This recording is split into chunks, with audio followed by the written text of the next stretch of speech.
Hello, hello, hello. Do y'all remember that jingle? What is that, Metro PCS? Really exposing my class right now. Hello, my name is Jazzy Janae. Happy launch day to my newest book, Baby Infinite Ways to Burn. Mwah. I'm really excited to share this work with you. It's May 4th. I kind of randomly chose this day for the release, but it's Audrey Hepburn's birthday and I love her, so it's a great day to release it. And here's the cover, done by Naima Fatine, wonderful artist. Yeah, I'm just really excited to share this with you all. She's a short girly. She's about 65 pages. She's small but mighty.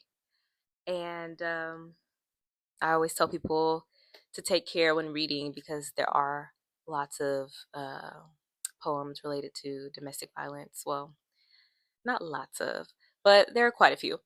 And mind the trigger warnings, I put them throughout.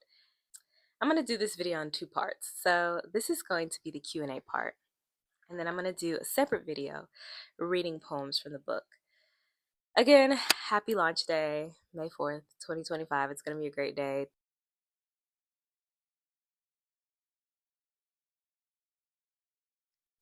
The initial spark for this book, I don't know that I would say there was an initial spark because I've been collecting poems over the past couple of years. A lot of them in the past year, but some of them are a couple years old, maybe even a little bit older than that. The way that I work, I don't know that everyone works this way, but I'm like, okay, I'm going to be done writing on this date. So I think it was like December of last year. I was like, okay, that's my cutoff, and then I'm gonna start going back through and picking the poems that I want to be in the book and this, that, and the third. And I realized I hadn't really written a whole lot, which is why this book is really short, but there were lots of poems that I did like that I felt were very impactful and that I could do a smaller collection and it could still stand on its own. I would say that the title of the book was sparked by the content. A lot of it, as I was reading back through, there were lots of poems that related to burning and fire and kind of this being a phoenix in a sense, rising from the ashes of that. I would say that was more of the spark of it than you know than the collection itself. I think the spark was in creating the title and noticing the themes and reflecting on the things that had happened. Well, I am a woman who is very emotional. I'm a Pisces, if it matters. Don't come for my sign. So for me, I have often felt like too much in situations or in different ways been told that I was too much. I think there were ways that I tried to make myself not too much. And now where I'm at in life, I'm kind of in this era of like, if I'm too much, go find less. That's how I feel now because I'm great. And I really wanted to dedicate this book to women who were in a similar space of, you know, very emotional or feeling like they're too much or, that people aren't really taking their emotions into consideration or really paying them attention or validating them. In order to be a leader, you can't have these emotions or lead with your emotions. You have to lead with logic. Or being a woman and dedicating this to women, I really wanted there to be this feeling of empowerment in feeling all your feelings, feeling all your emotions, identifying them, sitting with them, letting them come to the surface, and acknowledging like, hey, I feel this way, and there's a reason that I feel this way, and it's not wrong. You know, I'm a human being, and I'm allowed to feel, and I think that there's beauty and there's strength in feeling and being vulnerable. I kind of talked about this one a little bit earlier. Over time, over these past couple of years. This is a really great question. Standing out to me right now is my memoir could be called. It is a poem, it is a list poem based on a line from a poem I read in an Ada Limon book. I started thinking about, what could my memoir be called? And it became this list of kind of different titles that could apply or have applied to my life. I'll probably read this one, so definitely check out the reading video, but definitely looking at, running away from love or running towards love, one about not feeling like I belong anywhere, that has to do with home. And there's a poem, there are a few poems that talk about home. A lot of the list is kind of like can point to different poems in the book or different feelings or experiences. And so I could say that that one maybe is kind of like the core of it. I want you to leave with some passion, whether you're enraged, whether you're like burning with passion about a person, whether it's passion for yourself, passion for what's going on in the world, whatever. Um, you know, leave with some sense of a burning in you. Um, and definitely like some healing, some vulnerability, some openness. I kind of want to crack the reader open in a sense, in a good way. Love and pain are often feelings that I felt in cycles. Could have a great love followed by great pain. Could be that I had a great love and then I had a love that was filled with pain. Um, could be that I had pain and that was followed by love. I think that these emotions have often cycled for me. In some ways, I think you can't have one without the other. Like, if you love somebody, even if y'all stay together forever and y'all love each other, there are going to be times that y'all hurt each other. Same with family, same with friends, because we're all human and we all experience things differently. And, somebody says something that rubs you the wrong way or whatever. I think that those were easy feelings for me to draw on. My subconscious influences a lot of my work. I will have dreams. Sometimes I don't remember my dreams or don't fully remember a dream, but if I have a dream and I remember it, and if it's crazy, which 9 times out of 10 they are crazy for what reason, I don't know. It's a lot going on up here. I will like wake up, I'll tell my friend about it, I'll write about it, I will consult the internet about it and see like what's the symbolism here, what does this mean, what is this telling me?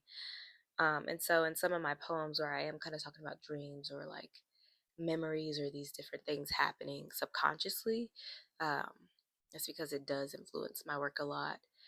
And I think writing down a dream or writing down a memory or whatever is happening up here helps me to kind of process it.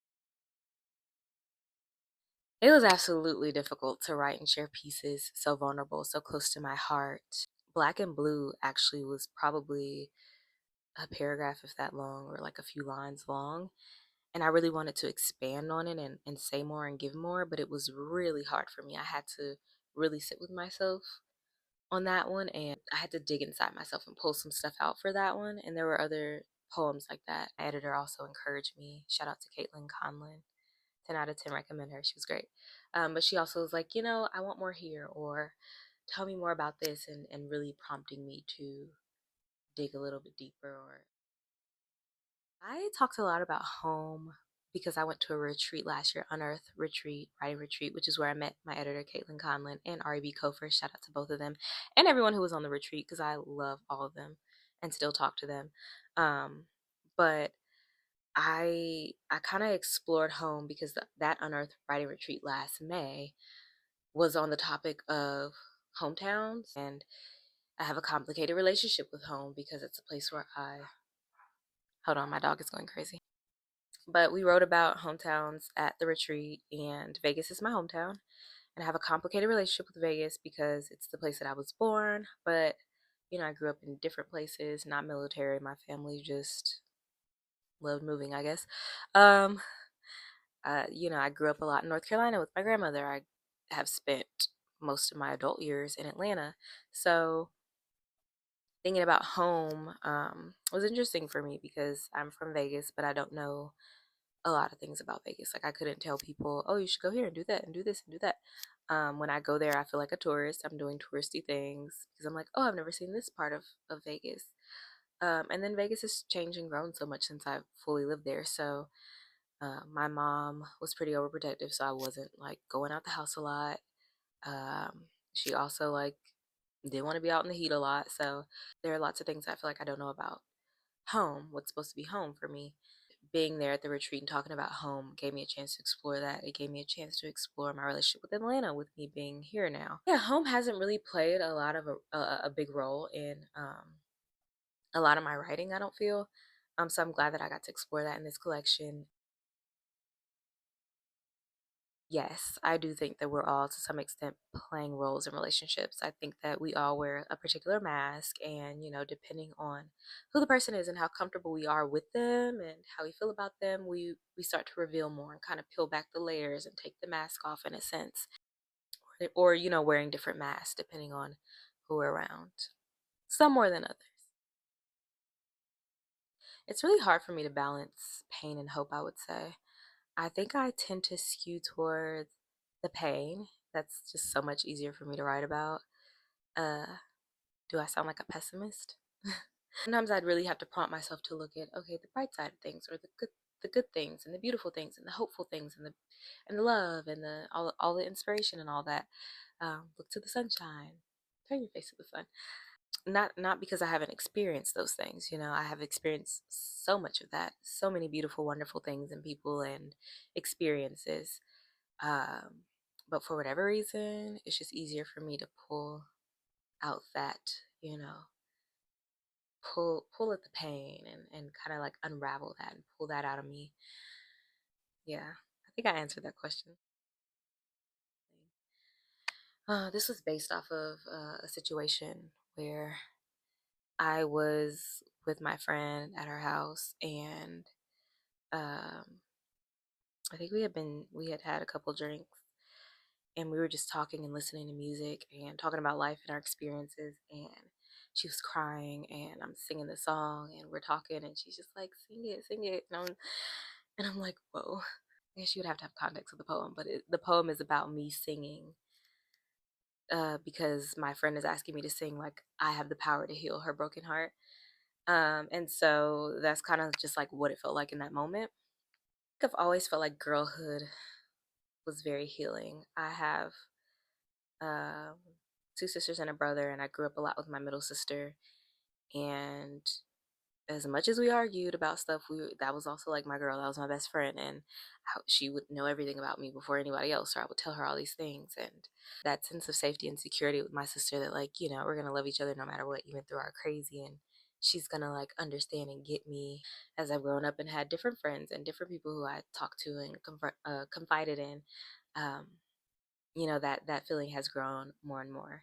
Now that I've also had bad experiences with girlhood and connecting with people, and I think you take the good with the bad, and just learn.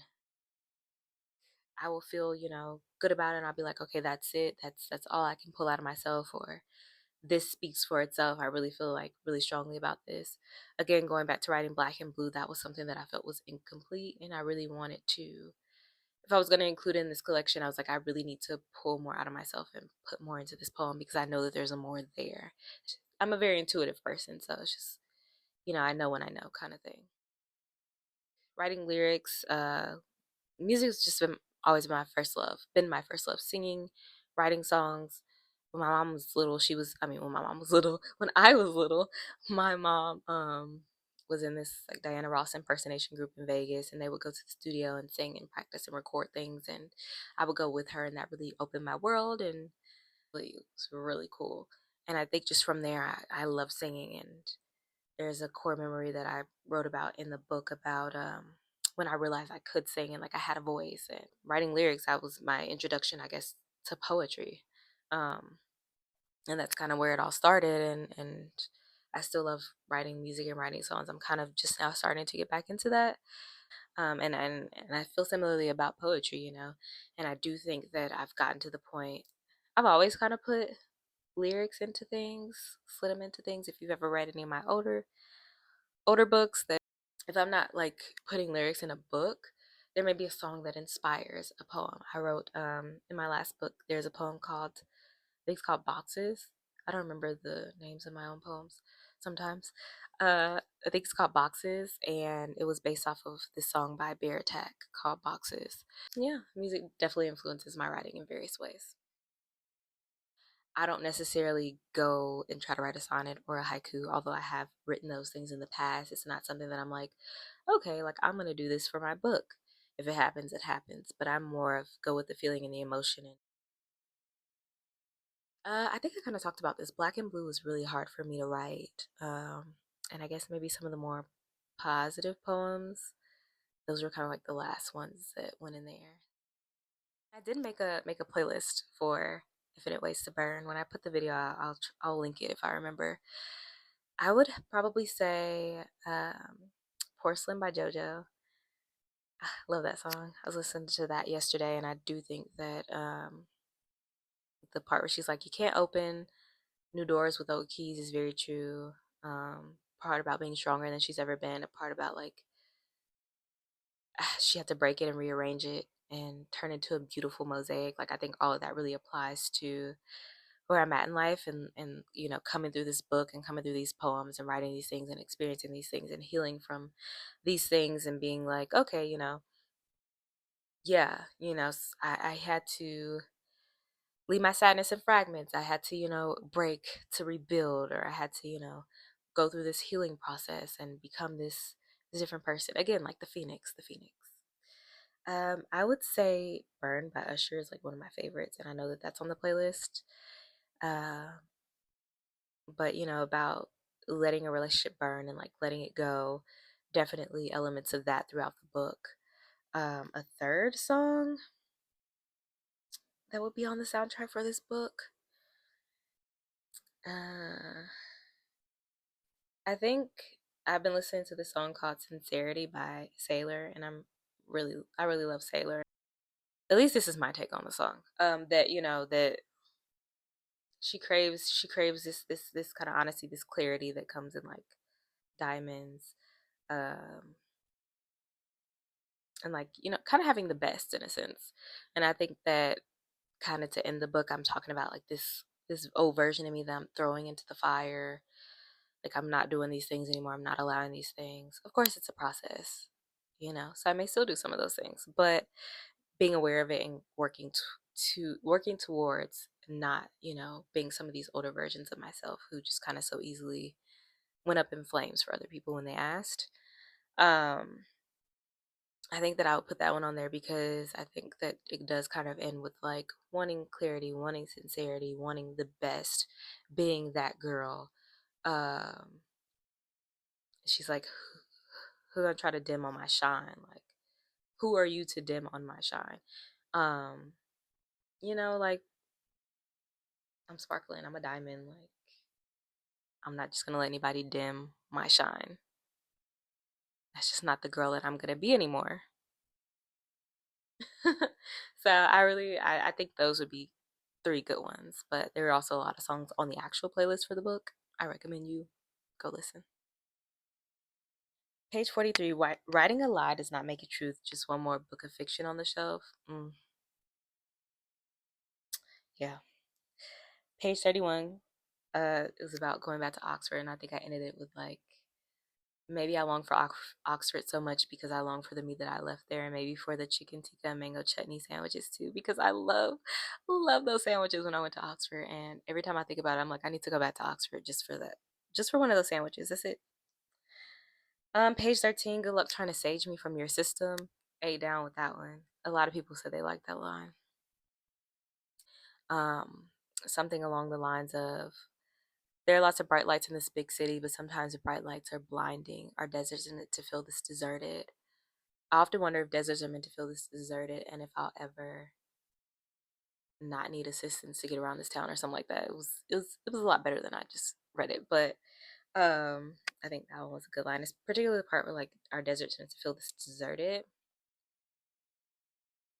I think it's just been a lot of healing. I've come a long way in like, this past year, and just seeing myself grow as a poet, seeing myself grow as a person, seeing myself heal from things and acknowledge experiences and process and talk about things in a different way, and approaching and showing up to things in a different way. I think, my mindset, I cannot speak today.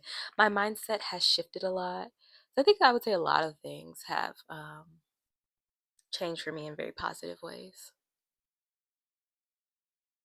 I would tell her to read This Is Me, which is definitely one of the more positive poems, and I wrote it related to I'm in a chorus. So our last concert, which I was not a part of, but did see, it was great. The last concert was called This Is Me, and it's about being yourself. I think I would tell her to start with that one, because she should love herself first. She should know her worth. She should love all the aspects of her and not let anybody else define her, tell her who she should be. She's beautiful, she's worthy, she deserves all the things, and she was made perfectly the way that she is. And so don't change a thing. Don't let other people try to change you or put you in a box or any of those things. Don't try to live for other people. Don't try to please other people. Just love yourself, be yourself. Self love, start there. When you start there, then, it grows out. It grows out. So I would definitely tell her to start with that one. That brings us to the end of the questions. Thank you so much again to those who submitted questions. And thank you for reading, watching. If you got to the end of this video, I feel like this was mad long, so thank you. I appreciate it. Again, Infinite Ways to Burn is now out May 4th, 2025. I'm just deeply grateful and appreciative, and I hope that you enjoy it. And I hope you watch the Q&A video. I mean, not Q&A video, the reading of some of the poems. I will link to that if I remember. But thank you so much for being here, and thank you for picking up the book. Mwah, mwah, mwah. Enjoy. Take care of yourself.